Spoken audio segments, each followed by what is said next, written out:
You're listening to the Parents of Hardworking Teens podcast, episode 46, How Your Teen Can Succeed in English Even If They Hate Shakespeare, Don't Like Reading, or are the worst short story writer in the universe. Which they can't be, because that's me.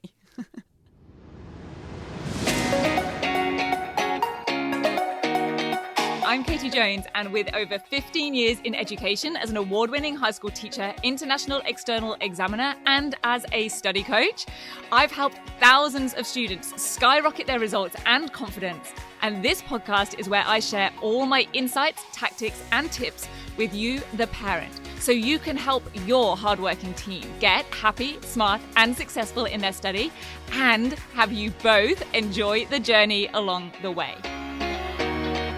This is the Parents of Hardworking Teens podcast.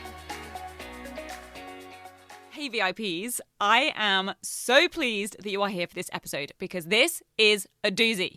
I've just interviewed special guest Gemma Toms, our English focus coach, to share her years and years of experience as not just an in-demand high school teacher in the UK, but as an external examiner, lead marker, senior examiner, moderator, and she even works as a professional editor as well. So you never know. A book you read may well have been proofread and corrected by the one and only Gemma Toms as well.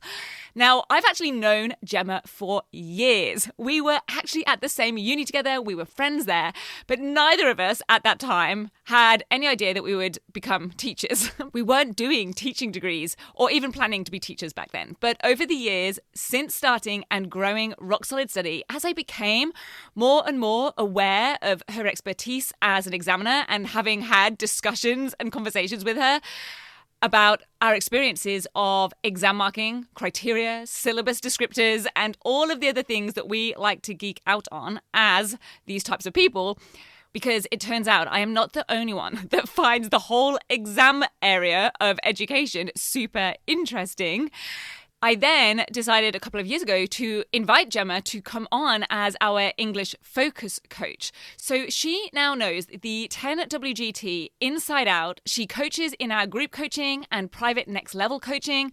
I've even had her work with me on trainings and challenges that I've run and we've delivered inside of next level coaching, like the 4-week essays bootcamp that we delivered last year.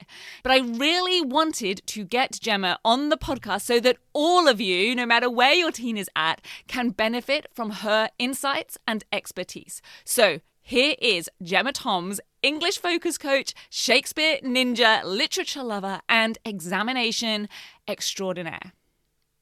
Okay, Gemma Toms, welcome to the podcast. Thank you for having me. It's a pleasure. I'm very excited to talk about a lot of things, all to do with English and a little bit to do with how that relates to study and strategy and techniques and tips and all the things that we love to talk about here. So tell us a little bit about why, obviously you love English, but particularly what you love about English teaching and coaching for English. I think the main reason I love English as a subject is because it's that idea of not having a definitive answer. I know for a lot of students, that's what's frustrating about English. Which is my worst nightmare. But there's no definitive conclusion, no definitive answer. But I think that gives you that opportunity to read around the idea and the subject. So therefore, you get to express your own opinion. There is no right or wrong. So as long as you can justify what you're talking about and there's evidence to support it, that's why I love that subject. And then when I decided to teach and coach, it's that idea of sharing that enthusiasm. I'm a strong believer. If your teacher is enthusiastic, is passionate about something, then you're going to learn. So that was one of my first reasons I wanted to share those experiences with others. The coaching part is about not only working with those students that love reading, because to be honest, a lot of teenagers don't, and I appreciate that. So it's to work with those. We'll get into that. Yeah, sure. I know Katie can relate to that. So inspiring those avid readers and giving them opportunities to develop and, really extend themselves, but mainly really to build the confidence with those students that think, no, I don't like reading, I can't read that whole novel. And I think that's one of my real motivations in coaching, is making them see you do have the confidence. You don't have to enjoy reading to actually get the results and deal with the text your teacher throws at you. You know, you have to study the text at school. We can't get out of that. But it's making them, you know, those unnatural readers, the non-autonomous readers, realize, actually, yeah, I can do this. I can break it down. I can understand what I think is this massive, you know, minefield of ideas. So overcoming those barriers, and I love having those light bulb moments with the students that don't enjoy reading, and they actually finally get something like, oh yeah, I do understand what they're saying there. So that's really the coaching part of it, is building confidence, really. I love that. And I think like you said, I can definitely relate to this, because I never sort of hated reading. I definitely enjoyed reading when I was young. And I'll tell you the thing that did it for me, which sounds really awful, especially talking to an English teacher, but I think the thing that switched me off from reading was having that forced reading. I literally remember, you know, being sent home and going, right, you've got to read the next 3 chapters by Monday, and just being that, like, that forced, no pleasure behind it, and having to be under pressure to read a certain amount by a certain time. That was the thing that I didn't love. And I will tell you, like you said, the whole breaking it down and having maybe some systems behind it, or having some steps, I actually, as someone who, like, that didn't hate English, but reading wasn't my thing, and literature wasn't really my thing, I actually enjoyed more having to study things like Shakespeare, because I kind of treated it a little bit more like a science. Like, I would dissect it and be like, literally like, okay, this means this means this, and that suited me more. So that's kind of interesting. What would you say to parents who are maybe a little bit concerned, or just wish that their teen was more into reading than they are at the moment? What might you say to those parents? I think one of the interesting things you've said there is that forced. And I know a lot of schools over here in the UK, we study Dickens, A Christmas Carol. And over the Christmas holidays, they're told to read Dickens, A Christmas Carol. Oh, and I'm like, goodness. No, that is like the biggest thing. I remember having to do this with Oliver. Yeah, honestly, I'm like, it's a Christmas holiday, first of all. You want to enjoy it. You want to read for pleasure if you're doing any reading. But a text like that is short. But a text like that is so dense. So I think what parents need to do, if that is something that is given, you know, read this text, that is a challenging text, then look what else is out there. So I've had some really reluctant readers who, especially with Shakespeare, say they do some amazing graphic novels now. So there's so much more out there now than when we were in high school, that, you know, look for the graphic novel, look for you know, a reputable TV adaptation or a stage play. Obviously, don't just go and watch anything. You need to sort of do a bit of research on that. But using the study guides, especially when they get to the stage where they're maybe near exams, you know, I wouldn't say go and reread the whole text. You know, you've read the text, you've done the text in class. Now look what else is out there. And if you're struggling, your teacher should be able to give you that guidance as to, well, this is a really good revision guide. This is a good bit of good further reading if they wanted to read something further. And yeah, I suppose we said it, the idea of making it accessible. And I think, can I just jump in there for half a second? Because this is something that, you know, is one of those things that I often talk about students doing, study in inverted commas, that keeps them busy and feels productive, but probably isn't the best thing for them to do. And I think rereading the text is one of those things. So many students will say, I'm just going to reread the text, and maybe as part of their revision. But what Gemma has just said are some of the other ways that are going to be much more useful and much more effective for students to maybe prepare for an assessment, or even just gain a firmer, more solid understanding of the text than literally just reading it. And one of the things I often also talk about, I don't know, in fact, that's really a great question to ask you, Gemma, is one of the things I sometimes say to students is almost to go and have a look at some of those things beforehand, so they actually know what they're expecting. Definitely. In the text. Yeah. Is that something you would agree with? Because I think sometimes we read something and it's not necessarily going in because we're not really sure what we're supposed to be getting out of it. Yeah, most definitely. You know, type that into a Google search, that particular theme, and see what they're saying about Macbeth, you know, and his greed, for example, and quotations. You know, then you'll be given small quotations that then you can then identify when you read it. And I think, you know, a lot of teachers do this, but just making sure if they're not, that we are doing it individually, you know, picking out the parts of the text so you can then track it through. I think that's really important when it comes to a substantial text, that you know what you're looking for, your eyes are opened. And the other thing as well with your teen, you know, we've talked about forced reading, they don't have to like everything. when I was at high school, I was like, yeah, I have to like every book I'm studying, and I need to be that good student. I need to show I really love this book. I remember studying a book by James Joyce called Ulysses. I had to do for my degree, and I hated it. I don't think I ever finished it, I will be honest. And by what Katie's just said there about looking at the text before you read it, hopefully you'll find something that interests you. Right. You want to get that interest, and something like Romeo and Juliet, where you've got that conflict and fighting, it's really tense. Research it, like Katie was saying, before you read it, then you'll see actually what's going on, and then you can deal with the difficult language. Yeah, and I think my 2 tips on that are always like the main focus is always going to be around the characters or the themes. So if that's what you go away and have a look at in terms of your study guides, go and check out what are the key themes and what are the key let's just say issues or things we should be getting about the character, like what kind of person are they, or what sort of changes do they see? Because what I found then is as soon as you read that and you see it pop up in the novel or in the play or in the text, you're like, oh, okay, I see this happening, I get where this is going, and it clicks and it stays in your head more. Most definitely. And the thing is that, again, if it's overwhelming that I'm having to do sort of plays and poetry and novels, and I don't like any of that, it all overlaps. The skills are the same, irrelevant of what text you're looking at. Even if it's a history text and you're looking at historical stimulus or something, you are still applying those same skills of interpretation and analysis, evaluation to whatever text you're looking at. That's a really good point, because that really ties in now quite nicely to your experience as an examiner, as a marker, as I know you've been a lead marker. I know you're involved in a lot of the sort of the reviews and the feedback as well that are given on exams.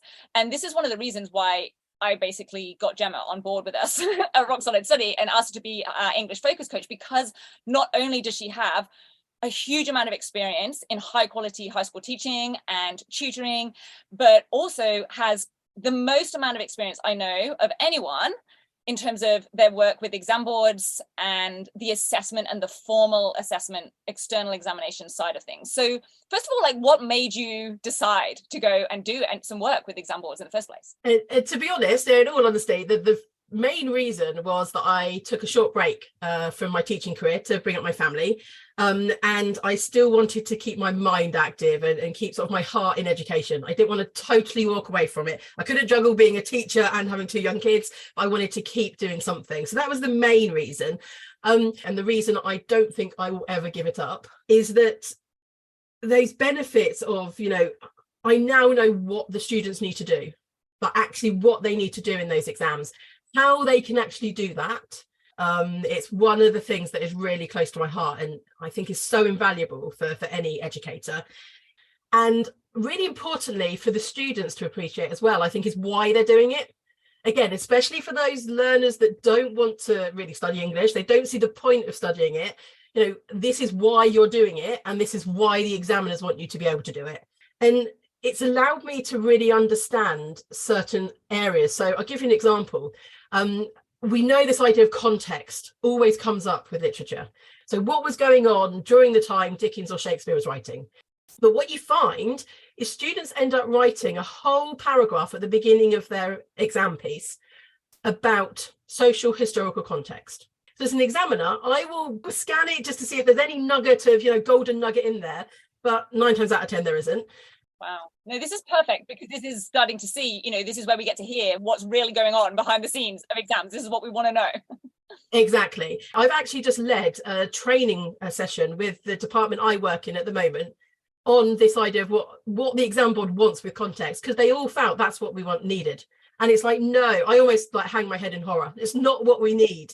So it's more about that idea of the influences. So yes, social historical, but also what about the context of the extract within the text as a whole? Is it at the beginning? Is it in the middle? Is it in the end? Where is it happening in the context of the play? Also, like the messages of the writer, what are their perspectives, their viewpoints, not just they're writing in a patriarchal society, whatever it might be. So there's a real misconception, and being an examiner and a senior examiner, so I get to train other examiners, that has actually really helped me and the students realize what we're looking for as examiners. And it's so different, I think, to what the education system is teaching them. And it's a shame, isn't it? Because if you don't know the outcome, how are you ever going to get there? That's so true. If teachers aren't like fully getting this, how are the students supposed to? I think the why is so important. Why am I having to study Shakespeare? Why am I having to dissect this quote and tell you what it means?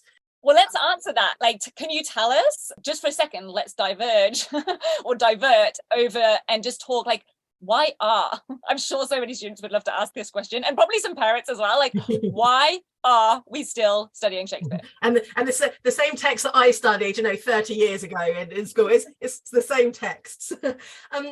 My opinion, obviously, I can't speak for the powers that be, but my opinion is that it's those universal themes that actually transcend any generation.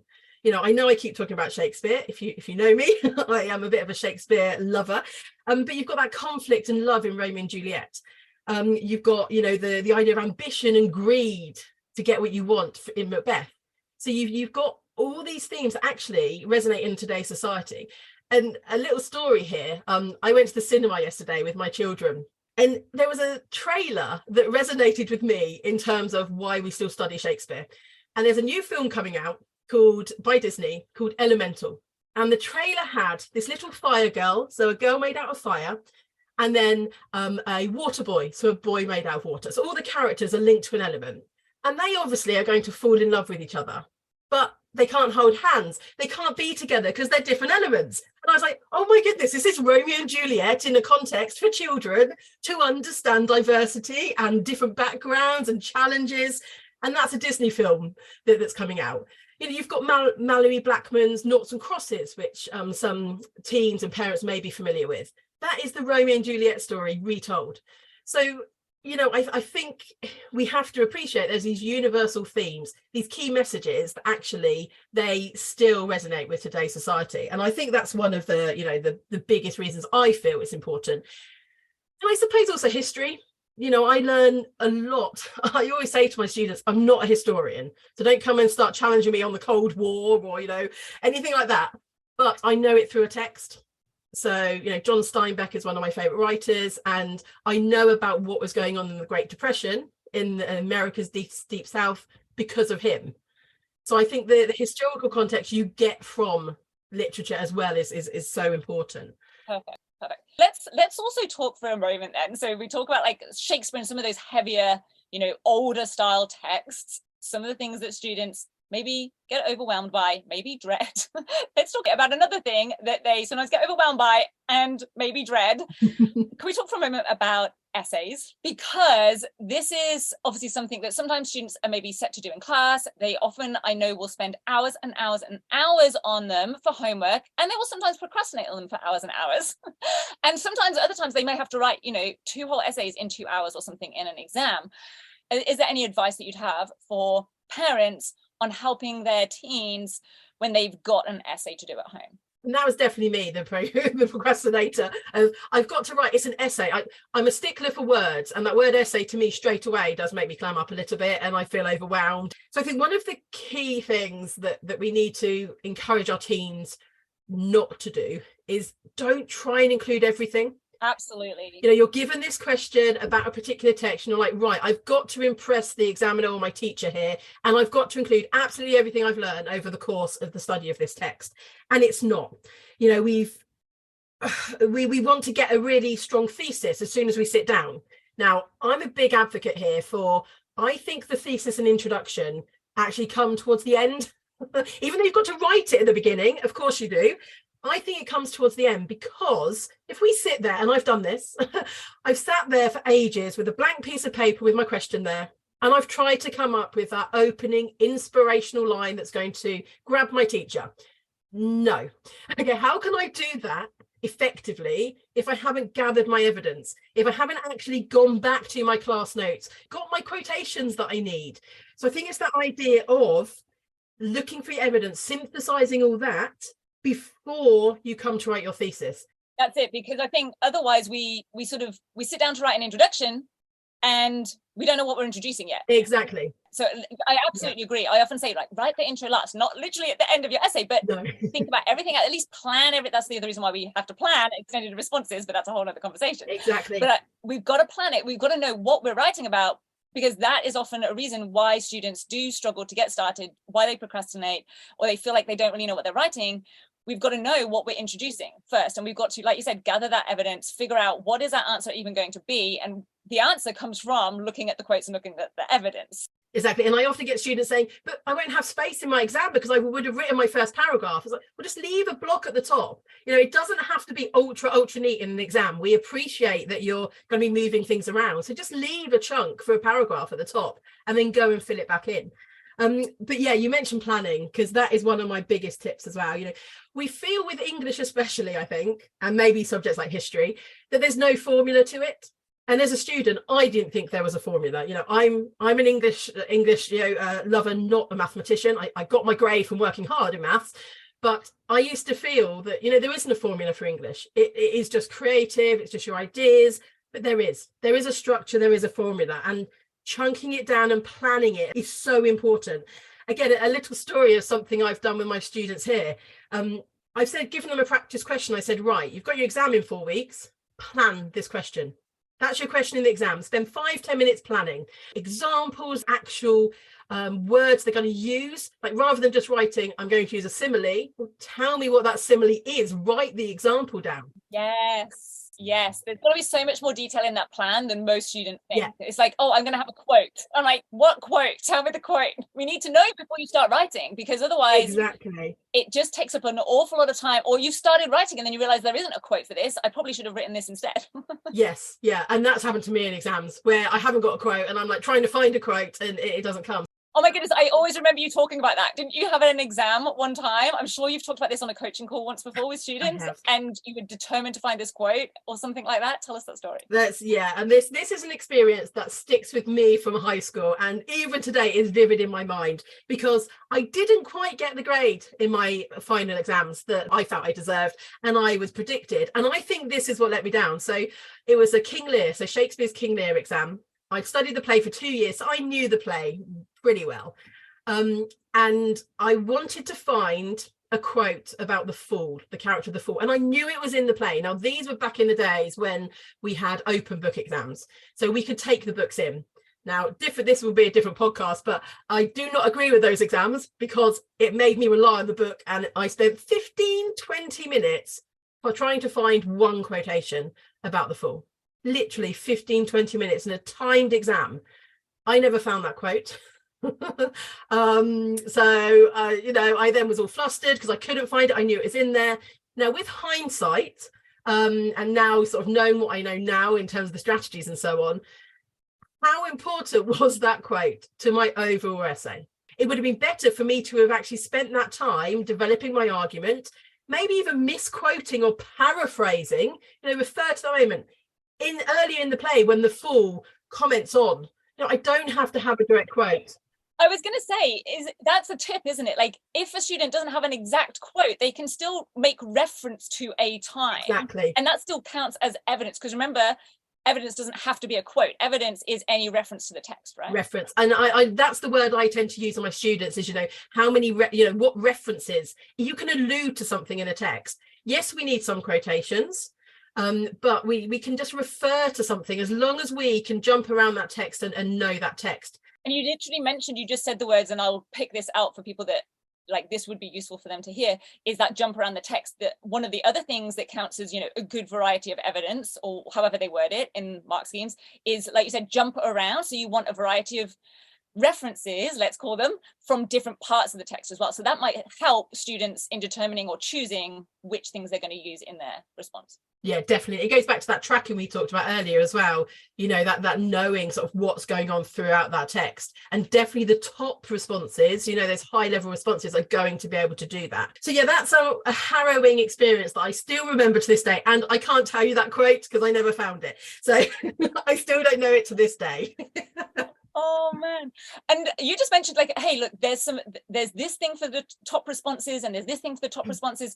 Have you got like one or two other things that people can take away from this? A parent who's got a teen who really is going for those top marks, top grades, are there a couple of just general things? Obviously, each thing is going to be specific to whatever question they get, but are there a couple of things, like making sure they've got evidence from a variety of parts of the text? Anything else that you could share as just a couple of tips for those top students? And then maybe we'll talk about a couple of things for students who maybe struggle a little bit more, or English isn't their thing. Yeah, so definitely the idea of patterns. I always use that word. So we've talked about the tracking through the text. So looking for those patterns within a text. So it could be the beginning of the text, the end of the text, even a short extract. Is there a particular word or motif that is repeated through?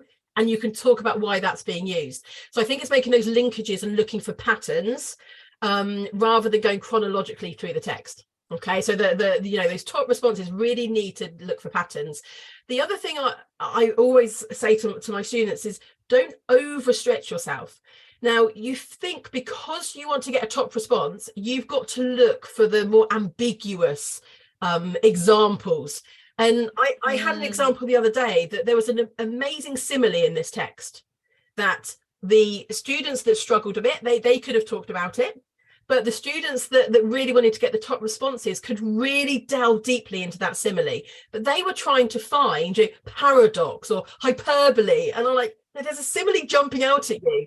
So I think the key there is not to try too hard to find the difficult examples. Use those obvious examples, but it's what you do with them that gets you those marks. And that's when you bring in that perceptive analysis and, really dig deep into that example. So it's not so much the examples you choose than what you do with it. I think that is so good, because I often say to students, there are no bonus points on the mark scheme for choosing the most unique or different, or like you said, obscure or ambiguous examples. No. Now, yes, there are going to be some marks for having, like you said, that variety and well chosen evidence. But if you've just chosen something because you think it's unique, and this goes for the same thing with coming up with creative ideas. We haven't talked about this much, but we'll touch on it now, because we've talked a lot about like analyzing text and having to do all the reading and all of that. But I often say to students, like, you don't need to come up with the most unique storyline if you're writing a short story.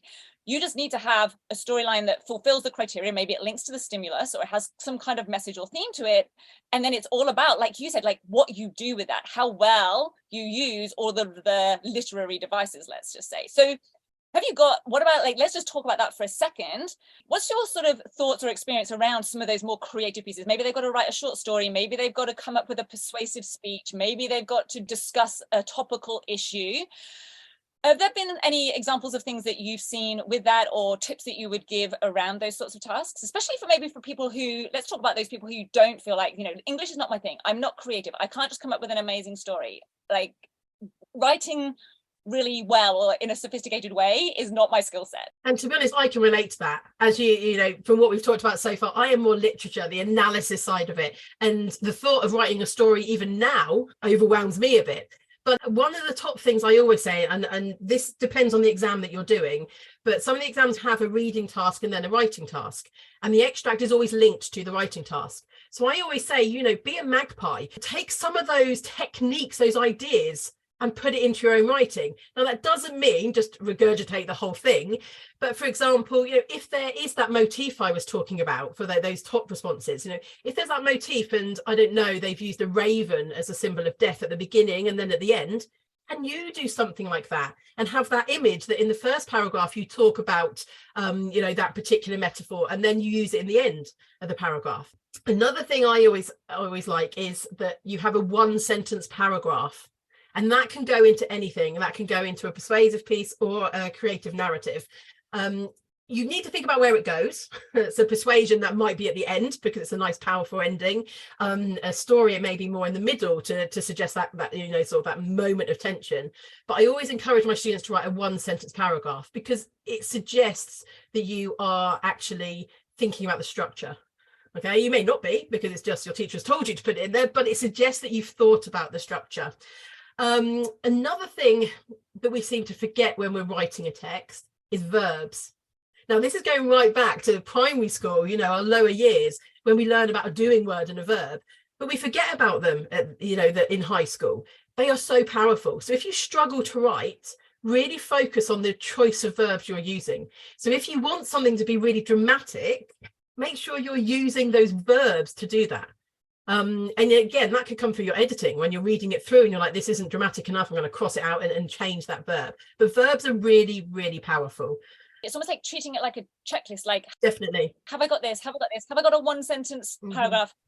Are my verbs let's just call it well chosen, the classic like better word than said, yelled, yes. screamed, whispered, and going through and doing that editing, making those changes. And that's why it's so important to leave time, even in an examination situation, is because you can literally make those changes. And I think that whole idea of like, I don't want my writing to be messy, we absolutely expect there to be crossings out, arrows, asterisks, changes. Definitely. Because we literally read what is there to be read at the end of your writing, and we don't expect it to look perfect. So therefore, making some of those changes to up level the language used or the vocabulary is really beneficial. And I think another sort of top tip really for those struggling writers like myself, the people it doesn't come naturally to, is when you're rereading back through at the end to do your editing, have a look at how you're starting your sentences. Because you'll notice if it feels quite boring and quite ploddy, or I call it pedestrian, it's because you're starting your sentence the same way. It'll be the dog, the cat, the man. So it's the subject all the time. So again, another really easy way is when you reread it, think, well, no, I've got the at the beginning of every sentence. How can I change it? So can I put an adverb in? Can I put a verb in? Can I use a connective? Now, the more natural writers will do that automatically.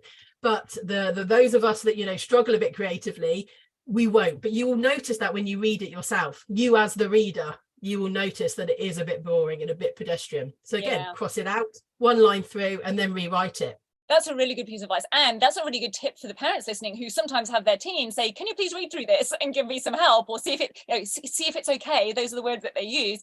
So actually taking some of these on board for yourself as the parent will be really helpful in knowing how to really support and guide your teen, knowing what the examiners like Gemma are looking for. And that's a great idea, is to get your team to share it with you, because ultimately the reader needs to understand what they've written, and you can be that reader. So that's a really good use of the time as well, and before you submit a piece of work. Beautiful. And before we wrap up, one of the questions that I do get asked fairly regularly actually from parents is, what reading could they get their teen to do? What would you say is some of the best things to try and get their teen to read, to maybe extend their vocabulary, or just help them have a bigger experience of other people's writing to help them become more confident in their own writing? Is there anything you could suggest around that? See, I think it's really important. We mentioned earlier about that idea of interest, especially for the reluctant readers. I often, I'm thinking of that stereotypical teenage boy that loves sports, that wants to be outside playing, football rather than reading. I very often get them to look at blogs, so sports websites, but to find blogs that link to their passion, because that is still reading. And we need to read non-fiction and fiction texts. So actually a way in is always those non-fiction texts on an interest that they really enjoy. So that's one of the things I would say. Audiobooks. Now, I've never got on with audiobooks, I will be honest, but I have loads of colleagues that love them. So again, rather than thinking I've got to sit down and read to open my eyes to all these things, I can find a way in, and I could be listening to podcasts like this to experience it. The other thing I would suggest, and actually this is something I'm suggesting to a student at the moment, is looking at more short story collections. Rather than looking at a whole novel that you may find you don't connect with, that you might find overwhelming, short stories is a really good way in. Now, Ray Bradbury is one of my favourite writers, and he does a lot of science fiction short stories. And again, you may find you read one that you don't connect with, but I pretty much guarantee there'll be something in some of his collections that you will, because again, they're very relevant to today's society. So short stories, I think, is really important. And again, that could be non-fiction based on a topic that you enjoy.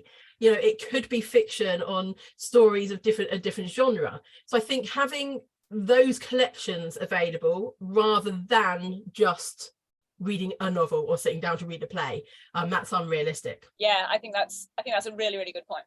I think it just takes away a lot of the dauntingness that from seeing, a 200-page thick book in front of you takes that away a little bit. Yeah. I think that's a really good idea. And someone like Ray Bradbury then does write novels. So you may find you then connect and you think, okay. Oh, nice. Then actually now I've really enjoyed that. I'm going to look at his novels. So it may be that bridge into actually then doing the text that, we're expected to do at school. Love it. Excellent. So is there anything that we haven't talked about that you would love to share with our listeners? I think one of the key things is why do I have to study English? I'm never going to watch Shakespeare or become an actor or whatever it might be. And I think it's that question of, how is it relevant? How does it transfer to other subjects? And I think it's one, that idea of the history that I've talked about, but you've also got all those other universal skills, like your cognitive skills. You're developing those, your critical thinking, your problem solving, your reading, your analysis. All those skills are encompassed in our English studies, just as they are in other subjects like maths and science. You've got those intrapersonal skills, like that idea of curiosity, reflecting, challenging ideas. You've got all those sort of going on as well. And one of my biggest ones is that idea of like empathy and understanding others. I've been open to so many different cultures, experiences. I've actually just read a short story collection all about motherhood, and seeing perspectives of what it is to be a mother from different cultures, different situations that I'm in, was really uplifting and enlightening. So the idea of being able to have that social awareness, and I think if we take away English, and I know Katie and I have spoken about it before. Over here, they're actually stopping a lot of English degrees at university level, which infuriates me. But I think if we take that away, we're taking away a lot of that idea of awareness and empathy of others, other societies, cultures, differences, and all those sorts of things. So I think it is transferable between subjects, and I don't think students necessarily see that. They just see it as reading and writing. It's far more than that. Yes, that's so true. Like you said, there's so many different facets to it. Gemma, thank you so much for sharing your wisdom, your experience with us. It has been such a pleasure to have you on the podcast. I know that this will have been so useful to so many people. And we are really grateful to have you as our English focus coach and be able to help students in detail with their study every single week on our coaching calls. So thank you again. Thank you. Have a wonderful rest of your week. And for everyone listening, have a great week, and we'll see you back here next week on the podcast. Take care. Bye. If you're ready to have your teen achieve their best possible results with less stress, then I want to invite you to enroll them in the 10-week Grade Transformation Program, where they're going to learn the key concepts, skills, and strategies to catapult their performance in assessments and exams. It's risk-free. They either achieve bigger and better results with a whole lot more confidence in 10 weeks, or we refund you in full. Just head over to www.rocksolidstudy.com/program, and I'll see you there.